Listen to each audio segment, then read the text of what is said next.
Amados, é um prazer poder estar aqui mais uma vez, ministrando a palavra. Eu estive aqui no ano passado, eu acho. Foi? Ou foi no começo do ano? Eu não me lembro. Ano passado foi, não lembro ali, né? E trouxe uma palavra aqui para os varões.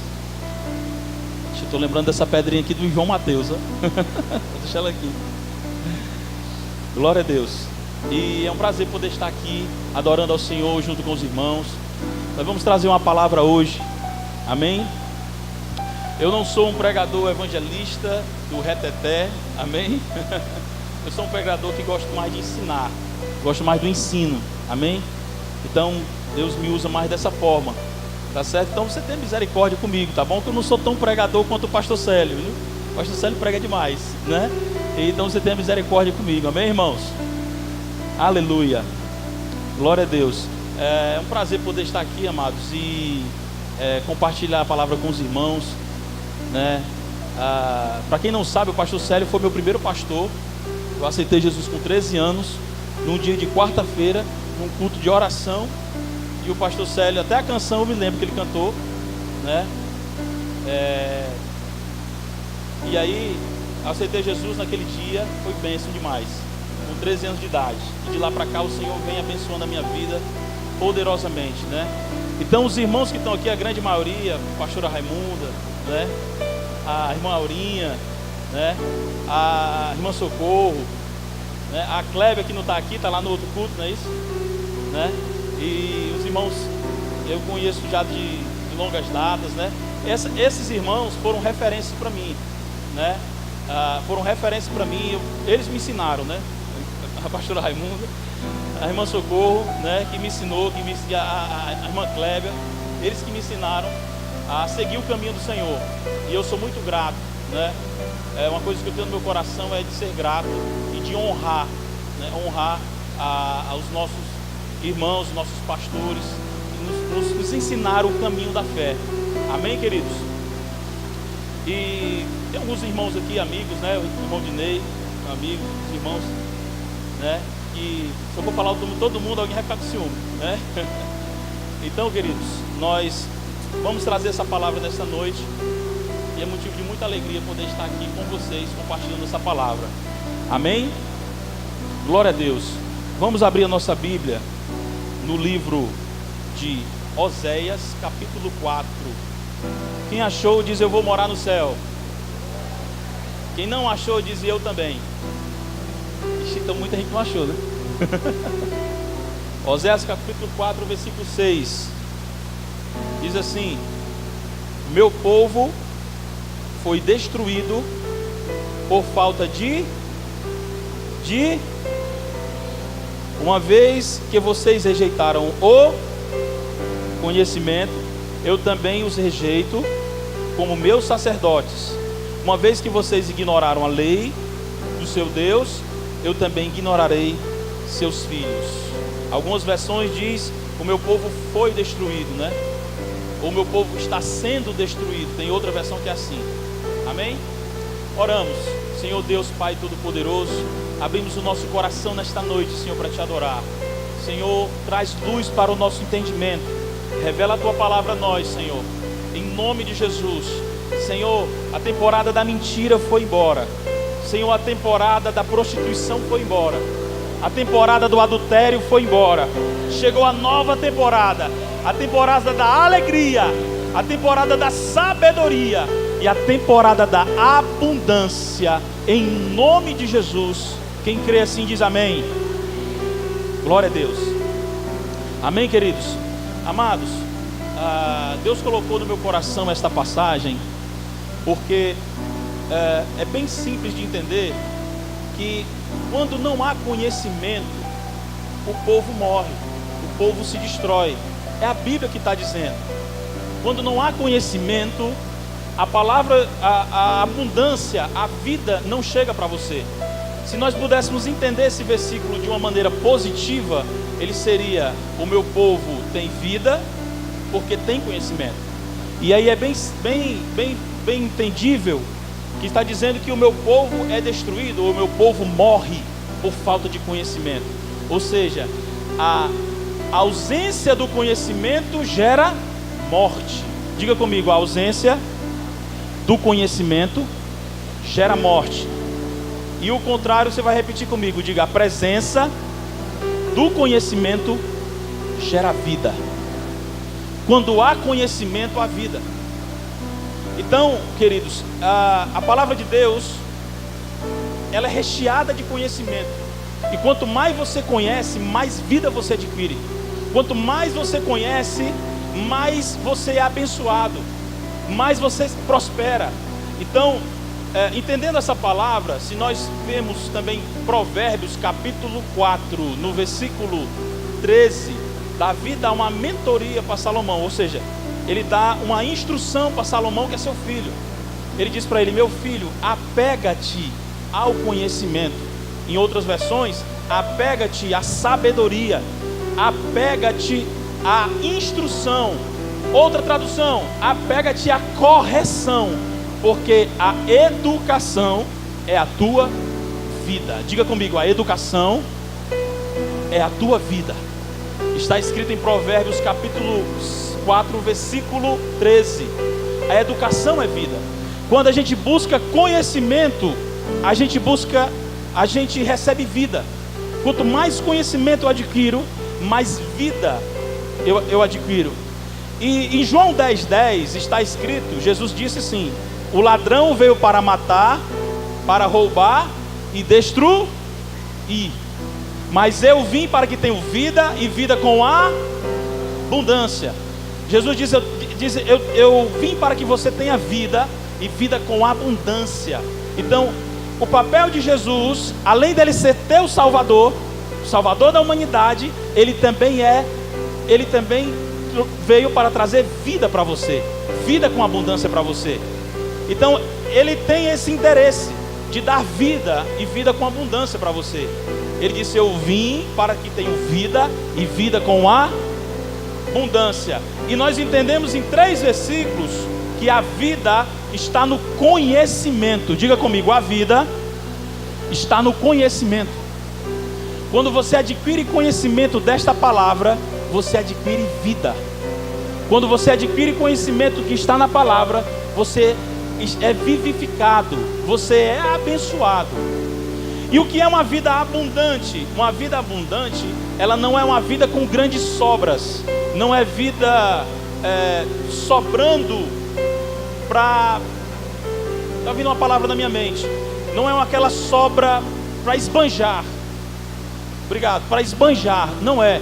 Deus, ele, apesar dele ser dono do ouro e da prata, apesar dele ser todo poderoso, ele não tem prazer no esbanjar. Ele tem prazer na abundância. Porque o que é abundância? Imagine que esse microfone aqui é um copo. E quando você enche esse copo de água, até em cima ele está cheio. Quando ele transborda, ele tem água com abundância. Ou seja, a abundância é estar cheio e um pouquinho mais sobrando. Isso é abundância. Esbanjar é se eu tivesse com a necessidade de tomar apenas um copo com água e eu ter 10 copos com água aqui. Aí isso é esbanjar. Deus não gosta do esbanjar, Deus gosta da abundância. Se você vê naquelas passagens do povo no deserto, Deus mandava todo dia o mantimento. Ele mandava para aquele dia, ele não queria que ninguém guardasse. Por quê? Porque Deus não é Deus do esbanjar. Então você come e no outro dia tem de novo. Então Deus é um Deus que supre as necessidades. Ele é um Deus que supre as tuas necessidades. Então, queridos, Ele tem interesse que você tenha vida com abundância. E o tema da nossa mensagem hoje é: conhecimento é vida. Alguém quer ter vida aqui? Diz amém. Quem quer ter uma vida espiritual melhor? Levante sua mão. Quem quer ter uma vida financeira melhor? Levante sua mão. Quem quer ter uma vida conjugal melhor? Levante sua mão. Então você tem que buscar conhecimento na palavra para ter vida. Não tem outra forma de ter vida sem conhecimento na palavra. Eu passei na minha vida conjugal, a minha esposa está aqui, né? A Shirley, eu queria que ela ficasse de pé só para poder apresentar ela, né? Alguém se conhece? Aprecie com moderação. Amém. O Dudu, meu filho, fica em pé também. Pronto. Amém. Pode sentar agora. Mas eu vou fazer esse ano, em dezembro, no dia 14 de dezembro, 15 anos de casado. Amém? Mas quando a gente chegou com 9 para 10 anos de casado, a gente começou a ter problema conjugal. E eu falei para vocês que eu estou na igreja desde os 13 anos. Amém? E tenho formação em teologia, tenho um monte de coisa. Mas a gente anda com essa palavra, querido, 10 anos, 20 anos, 30 anos com ela debaixo do braço, mas não conhece. Não conhece. Aí eu fui fazer um treinamento para casais. Quem conhece aqui o MMI? Levanta a mão. Quem já fez? Levanta. Ninguém? Quem conhece o ECC, Encontro de Casais com Cristo? Conhece? E quem já fez? Levanta a mão. Pronto, pouquíssimas pessoas. Aí, querido, lá no MMI foi que eu mergulhei em conteúdo para a vida conjugal. E aí eu entendi qual era o meu papel de marido, e ela entendeu qual era o papel dela de esposa. E a gente começou a entender o papel um do outro, né? Então eu entendi uma série de coisas. Por quê? Porque eu adquiri conhecimento. Quando eu adquiri o conhecimento, eu passei a ter vida. Porque conhecimento é vida. Ou seja, se você tem problema espiritual, se você tem problema conjugal, se você tem problema financeiro, se você tem problema em carreira profissional, em qualquer área da sua vida, a Bíblia tem instruções para você. E é o conhecimento da Bíblia, da palavra de Deus, que são instruções que realmente funcionam. Tá? Você pode fazer por exemplo, a minha primeira graduação foi em 2005, há 12 anos atrás. As coisas que eu aprendi em administração que eu fiz, hoje pouquíssimo se usa. Por quê? Porque o conhecimento desse mundo, ele vai se atualizando, ele vai mudando. Por quê? Por conta do mercado, por conta das pessoas que vão mudando, a mentalidade vai mudando. Mas esta palavra não, querido. Essa palavra ela não muda, ela é imutável, tá? Então o tempo que você tiver de cristão, essa palavra ela não vai mudar. Então são instruções que realmente prosperam a tua vida, que realmente funcionam. E aí, nessa experiência eu pensei, poxa, se eu estava com dificuldade na minha vida conjugal, eu fui buscar conhecimento, aprendi. E aí, então quer dizer que é o conhecimento que vai fazer diferença na minha vida. Isso eu com muitos anos de cristão. Então, às vezes, a gente está com os segredos, as respostas, muitas das vezes na palma da mão, mas a gente não conhece. Foi nisso, amados, que aí eu comecei a buscar conhecimento na área financeira, à luz da Bíblia. À luz da Bíblia, a Bíblia fala de 2.530 versículos sobre vida financeira. 2.530. A Bíblia fala. No ministério de Jesus, de 3 anos de Jesus, ele falou mais de finanças do que de salvação. Quem sabia disso? Jesus falou mais de finanças do que de salvação. O que eu quero dizer com isso? É que Jesus tinha uma preocupação que também nós tivéssemos educação financeira. Amém? Porque, segundo o IBGE, que é um instituto de pesquisa no Brasil, o brasileiro vive até os 75 anos de idade, segundo o IBGE. Eu tenho apenas 35 anos. Então isso quer dizer que eu vou viver pelo menos mais 40, sim ou não? Então eu vou viver 40 anos com dificuldade financeira, com dificuldade no casamento, com dificuldade, com problemas espirituais, com problemas profissionais. Será que Deus quer isso para a minha vida? Será que Deus quer? Sim ou não? Quer não. Então, queridos, eu preciso buscar o conhecimento. E aí eu digo para você, você precisa ser treinado. Olha para o irmão que está do seu lado e diga para ele, você precisa ser treinado. O papel de Jesus, além dele ser Salvador, Jesus também é um treinador. Jesus veio para ensinar. Quem acredita nisso? Jesus veio para ensinar, diz amém. Jesus veio para ensinar. Na Bíblia a gente aprende a orar, que Jesus ensinou a orar, sim ou não? A orar. Jesus ensinou 12 discípulos a como ter uma vida com o Pai, sim ou não? Em poucas palavras, tá? Poucas palavras para você entender. Jesus chegou mais ou menos assim, disse assim, pessoal, acabou a brincadeira, tá? eu vim aqui para ensinar vocês como é que fala com o Pai.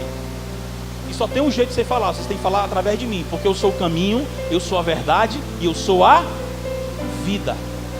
Então, queridos, Jesus, ele veio para ensinar a gente verdadeiramente os desejos maus. Aí você sai da aprovação. Amados, sair da aprovação, primeiro, é limpar o teu coração e obedecer às instruções. Tem gente que passa 10 anos, 20 anos, 30 anos na aprovação, mas sabe o que está segurando ele lá? Muitas vezes é o ego, é o orgulho. Com a boca diz assim: não, eu não tenho orgulho, não, eu não tenho ego. Mas meu amigo, se você está nessa aprovação, você tem esse orgulho sim. Você precisa tirar isso. E às vezes com a boca a gente fala. Amém, queridos?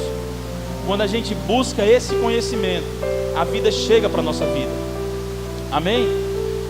Tem uma pergunta para fazer a você. Quantos aqui amam a Deus de todo o coração? Levanta a mão. Amam a Deus? Quantos aqui vêm à igreja pelo menos uma vez por semana? Levanta a mão. Vem, né? Se você quiser responder, quem aqui é ofertante e dizimista? Levanta a mão. Se você quiser levantar. Você ama a Deus de todo o coração. Você é ofertante e dizimista. Você vem à igreja semanalmente. Eu te pergunto, por que você está passando essa luta conjugal? Por que você está passando essa luta financeira? Por que você está passando essa provação no campo emocional? Tem gente dentro da igreja com problema psicológico.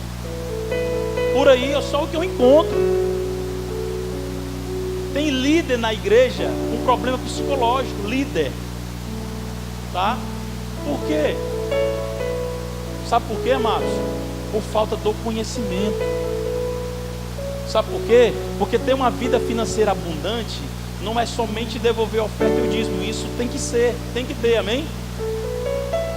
O primeiro ponto para você sair de uma dívida na área financeira, a primeira é orar ao Senhor, pedir ajuda ao Senhor, tá? Aí depois você tem que ser fiel no dízimo e na oferta.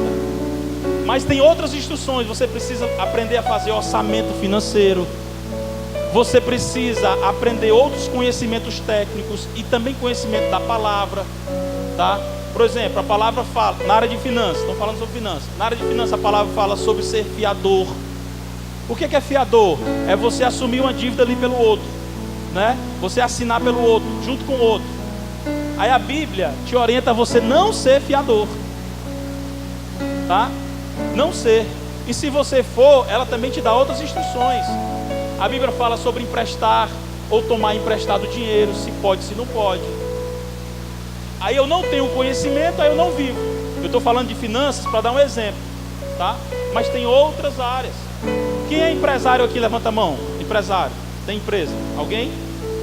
Amém. Por exemplo, a Bíblia fala sobre contratar funcionário, demitir e admitir. A Bíblia fala. A Bíblia fala sobre seleção de funcionários, tá? A Bíblia fala sobre fazer propaganda e marketing na sua empresa. Tudo isso a Bíblia fala. Aí, e são instruções que realmente prosperam, porque está há milhares de anos gente aceitando Jesus e conhecendo essa palavra, amém? Amém, queridos? Então, amados, se você em alguma área na sua vida está passando dificuldade, problema, está faltando só uma coisa: conhecimento. Se você adquirir conhecimento, você vai entender as instruções e vai obedecer às instruções, e o mundo espiritual vai se destravar para você. Amém? Essa sabedoria de Deus, que é uma sabedoria fantástica, porque a Bíblia é clara quando ela diz assim, em Jó capítulo 28, se você quiser anotar. Irmãos, quem escuta as minhas palestras, as minhas pregações, venha com caneta e papel, que você sai aprendendo, amém? Jó capítulo 28 e 13. Sabe o que está escrito lá? Diz assim: se alguém quer sabedoria, não, diz assim, o homem não conhece o valor da sabedoria, porque ela não habita na terra dos viventes. Vou repetir. O homem não conhece o valor porque ela não habita na terra dos... Ou seja, não há sabedoria na terra. Não há sabedoria aqui. O máximo que você pode achar aqui é inteligência. E a inteligência você acha estudando, buscando conhecimento. Mas a sabedoria, aí está lá em Tiago, capítulo 1, versículo 5.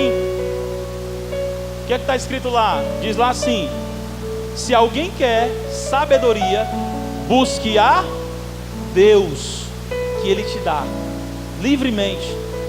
Amém, queridos? Só há sabedoria nesta palavra.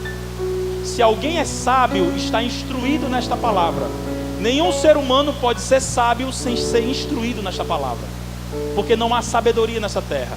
Você pode ter a graduação, a pós-graduação, o mestrado, o doutorado, pós-doutorado, o que for, você pode ter. Aí você vai ser super inteligente, mas sábio só nesta palavra. Amém, queridos? Porque a diferença entre o inteligente e o sábio é que o inteligente, ele vive no mundo dele, na caixinha dele ali, certo? Se alguém traz uma informação diferente e ele nunca viu, ele diz que não serve, que não funciona. Porque o inteligente, ele em si, ele é arrogante, ele é orgulhoso. Mas o sábio não. O sábio, ele é democrático. O sábio, ele ouve mais do que fala. É o que a Bíblia diz. Ele ouve mais do que fala, tá? Um sábio, ele não fica falando, cuspindo as pessoas, não. Um sábio, ele passa o tempo todo em silêncio. Aliás, a Bíblia diz que até um tolo, quando fica em silêncio, se passa por sábio. É um provérbio. Amém? Então, a sabedoria, ela está nesta palavra. Amém? O sábio, ele deixa todo mundo falar, ele escuta todo mundo, embora que ele não concorde, mas ele escuta todo mundo. O somente inteligente não. A verdade é essa, é assim que eu acho, é assim que eu penso. O somente inteligente é assim. O sábio, por isso que a sabedoria é algo sobrenatural. Diga comigo, sobrenatural. Por que é sobrenatural? Porque nós acabamos de ver em Tiago, capítulo 1, versículo 5, que se alguém quer sabedoria, busque e Deus é sobrenatural. Diga comigo, Deus é sobrenatural, não é natural. Então a sabedoria está no outro estágio. Amém? Você pode buscar informação. Quanto mais informação você buscar, você vai ter conhecimento. Quanto mais conhecimento você tiver, você vai se tornar inteligente. Mas para ser sábio, meu irmão, aí tem um processo. Para ser sábio, primeira coisa que você tem que ter é temor a Deus. A Bíblia diz que o temor a Deus é o princípio da... Quem está entendendo diz amém. O temor a Deus é o princípio da sabedoria. Para ser sábio, a primeira coisa é ter temor. A segunda coisa é ter fé. É a ponte. A ponte para a sabedoria é o temor e a fé. Se você não tem temor, se você não tem fé, você nunca vai ser sábio. Amém, queridos? Eu vou te dar um exemplo.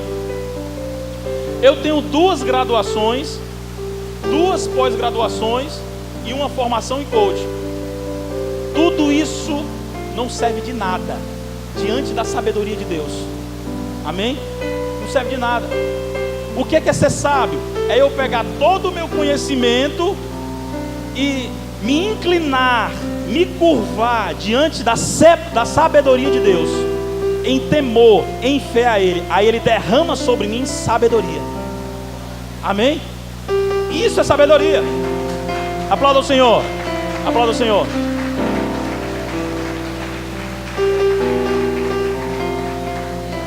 Quantos estão entendendo? Diz glória a Deus. Então, a sabedoria, ela é uma ponte que você tem que obedecer. O temor, tem que ter temor e tem que ter fé para ser sábio. Aí quando você chega no estágio de sábio, aí o sábio escuta todo mundo. Aí o sábio deixa as pessoas falarem, embora que ele não concorde, mas deixa as pessoas dizer a opinião delas. Aí o sábio, ele não tem inveja dos outros. O sábio, ele não fica falando mal dos outros. O sábio, ele não critica o ministério do outro. O sábio, ele não critica a igreja do outro. O sábio, ele não critica o vizinho. O sábio, ele não fala mal do governante. O sábio, ele não julga. Porque o sábio, ele está instruído na palavra. Glória a Deus. O sábio, ele está instruído nessa palavra. A palavra não te ensina a julgar. A palavra não te ensina a condenar alguém. A palavra não te ensina isso. Aí o sábio, ele não julga. O sábio, ele não fala mal dos outros. Entende isso, querido? O sábio, ele não fica vendo a vida dos outros e dando opinião e julgando. Ah, mas tem sorte, né? Fulano de tal tem sorte. Ah, não, mas fulano de tal tem condição. Ah, mas fulano de tal teve uma ajuda, teve uma mãozinha. O sábio não fica falando isso, querido. O sábio não perde tempo. Amém?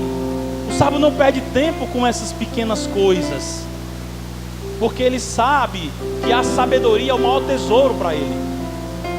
A Bíblia diz em Provérbios capítulo 4, versículo 7, que a sabedoria é a coisa principal. Diga comigo, sabedoria é a coisa principal. Isso está escrito em Provérbios 4, versículo 7. É a coisa, versículo 7 ou é o 5, uma coisa assim. A sabedoria é uma coisa principal. Ela é mais preciosa do que o dinheiro, do que a prata, do que o ouro. Porque se você tem dinheiro e não tiver sabedoria, você vai perder o dinheiro. Mas se você tiver sabedoria, você vai conquistar o dinheiro. Amém? Então essas são as instruções que a palavra nos fala, nos ensina.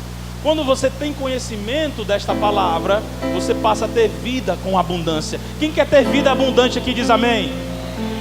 Quem quer ter uma vida abençoada, próspera, diz amém. Glória a Deus. O sábio, amados, ele tem propósito. Porque quem tem propósito não tem inveja de ninguém, sabe por que foi que ele nasceu. Quem tem propósito sabe quem é e sabe para onde está indo. Se você não sabe quem você é e para onde você está indo, você não tem propósito. Amém? O sábio, amados, ele não passa o tempo perturbando os outros, porque ele já é feliz, ele não precisa fazer os outros infelizes. Amém? Então, quem tem propósito, ele tem coisas para fazer para a vida dele, ele está olhando para si, ele não está olhando para a vida dos outros. Olha, amado, eu vou dizer uma coisa para você. Eu tenho tanto problema para resolver, eu tenho tanta coisa pessoal para organizar, tanta coisa para melhorar em mim mesmo, dentro de mim, coisa para ajustar que Deus me cobra. Eu não tenho tempo para estar olhando para ninguém, amado. Eu não tenho tempo para estar olhando se o outro está fazendo certo, se o outro está fazendo errado. Eu não tenho tempo, porque o homem olha no que é certo e o que é errado. Deus olha no que é vida e no que é morte. O olhar de Deus é diferente. A gente olha para uma pessoa e diz: será que isso é certo? Será que isso é errado? A gente julga logo, o homem julga. Mas Deus não olha assim. Deus olha: será que isso está levando ele para a vida ou está levando ele para a morte? O olhar de Deus é um olhar de vida, um olhar de morte. Aí você vê uma coisa certa ou uma coisa errada, aí você vai lá e quer ensinar a pessoa e descarrega um monte de coisa. Meu irmão, você está vivendo errado e tal, e começa a julgar o outro. Aí julga. Aí você está levando a pessoa para a morte. É melhor que você fique em silêncio. Por isso que a Bíblia diz que a sabedoria habita em 4 lugares. A sabedoria habita no silêncio. Diga comigo, no silêncio. A sabedoria habita na prudência. A sabedoria habita no sobrenatural, que nós vimos agora. E a sabedoria habita nos conselhos. Em 4 lugares. Às vezes você tem que fazer silêncio. Porque se você falar, você mata o irmão. Você empurra o irmão no abismo se você falar, né? Tem pessoas que elas são tão carregadas que elas querem colocar para fora e vomitar tudo em cima do irmão, né? E aí quando ela faz isso, ela se alivia. Ai, me aliviei. Mas matou o coitado. Então por isso que a Bíblia diz que a sabedoria habita no silêncio. Muitas das vezes, queridos, nós temos que fazer silêncio, deixar Deus agir. Não são as suas palavras que vão resolver. É muito melhor a sua oração. Faz muito mais efeito a sua oração do que as suas palavras.